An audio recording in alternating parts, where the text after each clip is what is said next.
वहीं उत्तर प्रदेश के रामपुर और आजमगढ़ लोकसभा सीट पर भी उपचुनाव के लिए मतदान जारी है।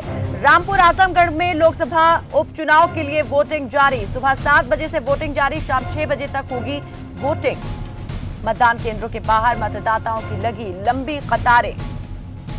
26 जून को चुनावी नतीजों की तस्वीर होगी साफ। तो रामपुर और आजमगढ़ में भी लोकसभा उपचुनाव के लिए वोटिंग जारी है। सुबह 7 बजे से ही वोटिंग शुरू हो गई थी, शाम 6 बजे तक मतदान होगा। तो सपा का गढ़ माने जाते हैं ये दोनों ही लोकसभा क्षेत्र। आजमगढ़ से अखिलेश यादव और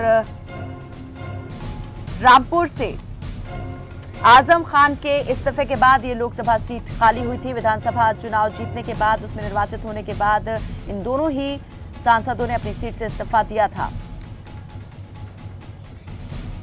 और ज्यादा जानकारी देंगे हमारे सहयोगी प्रवीण पांडे।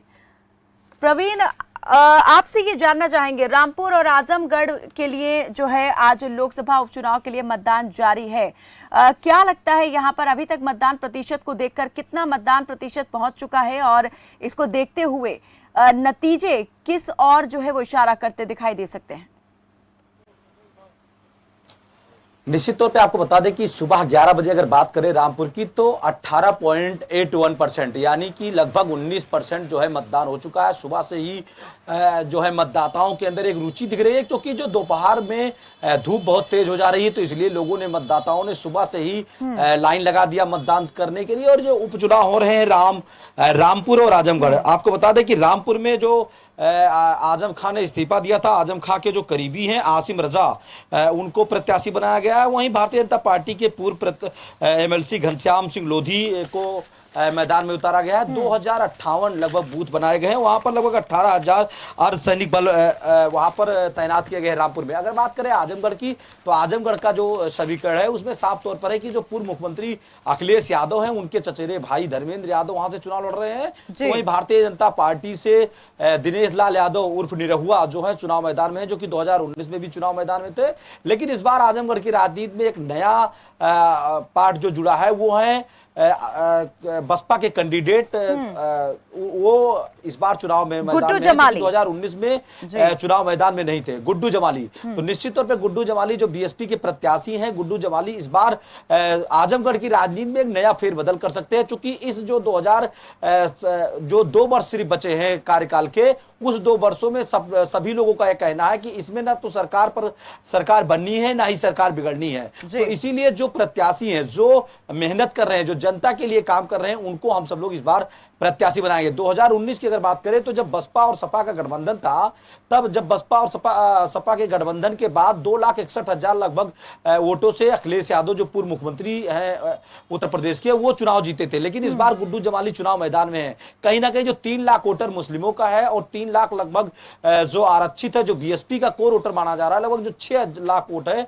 ये बहुत बड़ा एक मायने रख सकते हैं। क्योंकि अगर मुस्लिम वोट समाजवादी पार्टी से अगर गुड्डू जमाली की तरफ गया और जो बीएसपी का जो कोर वोटर है लगभग 3 लाख, अगर वो गुड्डू जमाली को मिला, तो कहीं ना कहीं गुड्डू जमाली चुनाव में एक नया परिणाम घोषित कर सकते हैं। वहीं दूसरी ओर अगर बात करें निरहुआ का, दिनेश लाल यादव उर्फ निरहुआ की अगर बात करें, तो 2019 के चुनाव में निरहुआ सिर्फ जो 2,61,000 चुनाव वोटों से हारा था, वो इस बार समीकरण यहां पर बदल सकता है। क्योंकि अगर गुड्डू जमाली ने मुस्लिम वोटर्स को अपनी तरफ रुझाने का काम किया, तो कहीं ना कहीं इसमें निरहुआ दिनेश लाल यादव इसमें विजय हासिल कर सकते हैं। लेकिन सबसे बड़ी बात जो वहां का समीकरण है निषाद और चौहान। निषाद पार्टी के जो तमाम लोग थे, वो पिछली बार जो है भारतीय जनता पार्टी की तरफ थे, लेकिन इस बार जो है कहीं ना कहीं ओम प्रकाश राजभर लगे हैं समाजवादी पार्टी की तरफ से। तो जो अनिल राजभर हैं, वो भारतीय जनता पार्टी से प्रचार कर रहे हैं। भारतीय जनता पार्टी की तरफ से सूर्य प्रताप शाही को वहां पर प्रभारी बनाया गया। सूर्य प्रताप शाही लगातार जो है वो कैंपेन कर रहे हैं अपने तमाम मंत्रियों के साथ, चाहे डॉक्टर संजय निषाद हों,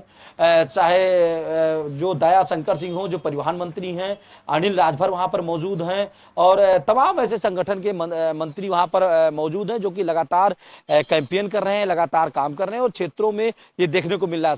और दूसरी सबसे बड़ी बात, निरहुआ के लिए जो भोजपुरी एक्टर्स लगातार वहां पर प्रोग्राम अपनाते रहे हैं, लगातार रोड शो कर रहे हैं, लगातार रैलियां कर रहे हैं। ये कहीं ना कहीं जनता को लुभाने का एक नया तरीका है। वही बीजेपी कुछ का कैंडिडेट जब लोगों है, से वो कहीं ना कहीं कड़ी फाइट देते हुए दिखाई दे रहा है। अगर यहाँ पर 2019 में हुए लोकसभा चुनाव की बात करें तो उस वक्त सपा और बसपा ने गठबंधन में चुनाव लड़ा था। अखिलेश यादव ने इसलिए एक बड़े अंतर से अपनी जीत दर्ज की थी, लेकिन इस बार फाइट जो है वो कड़ी दिखाई दे रही है। अगर सपा के उम्मीदवार की बात कर लें यहाँ पर धर्मेंद्र सिंह यादव, तो वो कितने आप देखते हैं कि मजबूत दिखाई देते हैं जीत दिलाने के लिहाज से समाजवादी पार्टी को? क्या इस बार जो है समीकरण जैसे आपने भी बताया कि काफी अलग दिखाई दे रहे हैं, कुछ बड़ी चीजें यहाँ पर जो है फेरबदल हुआ है। बसपा ने अपना उम्मीदवार जो है आजमगढ़ से ही उतारा है, रामपुर से कोई उम्मीदवार नहीं उतारा।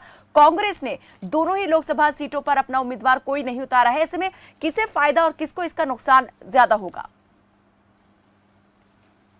देखिए, अगर समाजवादी पार्टी की बात करें आजमगढ़, तो समाजवादी पार्टी में आजमगढ़ के लिए जो इलाहाबाद यूनिवर्सिटी के जो पूर्व छात्र संघ के नेता हैं, जो मौजूदा छात्र संघ में तमाम ऐसे पदाधिकारी हैं, वो पूरा कैंपेन कर रहे हैं। आजमगढ़ में समाजवादी पार्टी को वोट दिलाने के लिए जगह जगह नुक्कड़ सभाएं कर रहे हैं, जनसभा कर रहे हैं समाजवादी पार्टी के लिए। धर्मेंद्र यादव के साथ तमाम युवा वर्ग साथ में। लेकिन सबसे बड़ी बात, अगर थोड़ा पीछे जाकर के देखा जाए तो चुनाव के दिन, जिस दिन नामांकन का दिन था, लगभग उसी समय सांसद, जो पूर्व सांसद हैं धर्मेंद्र यादव, जो बदायूं से थे, उनको यहां पर प्रत्याशी बनाया गया। लेकिन अगर समीकरण का टोटल बात किया जाए तो बदायूं से सांसद धर्मेंद्र कुमार यादव सांसद थे, लेकिन वहां पर उनकी स्वामी प्रसाद मौर्य की लड़की ने उनको वहां पर चुनाव हराया। यानी कि बदायूं की सीट समाजवादी पार्टी धर्मेंद्र कुमार यादव के तरफ से जा चुकी है, उनके हाथों से जा चुकी है। ऐसे में उनको आजमगढ़ में चुनाव लड़ाया जा रहा है। चलिए, देखने वाली बात यह रहेगी कि यहाँ पर जो धर्मेंद्र सिंह यादव पर दांव लगाया है वो कितना सही बैठता है। बहुत शुक्रिया प्रणवीर इस तमाम जानकारी के लिए। और रामपुर से हमारे सहयोगी बाबर भी हमारे साथ जुड़े हुए हैं ज्यादा जानकारी देने के लिए। बाबर, सबसे पहले आपसे अपडेट हम जानना चाहेंगे मत प्रतिशत को लेकर। जरा बताएं कि वोटिंग प्रतिशत जो है वो क्या कहता है और फाइट कितनी आप कड़ी देख रहे हैं? बाबर, मेरी आवाज मिल पा रही है?